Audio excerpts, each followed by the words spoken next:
وصیت رسول صلی اللہ علیہ وآلہ وسلم۔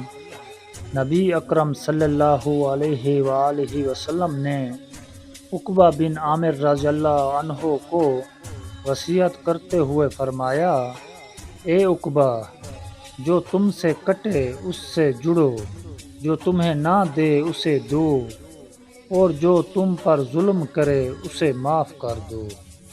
نبی صلی اللہ علیہ وآلہ وسلم پر درود بھیجنے کی فضیلت۔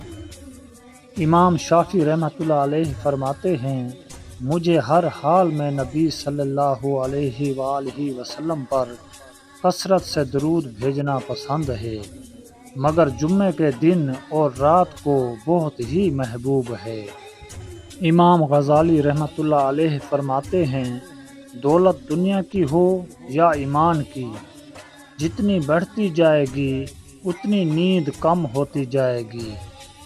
حضرت علی رضی اللہ عنہ نے فرمایا، خالق سے مانگنا شجاعت ہے، اگر دے تو رحمت اور اگر نہ دے تو حکمت۔ مخلوق سے مانگنا ذلت ہے، اگر دے تو احسان، اگر نہ دے تو شرمندگی۔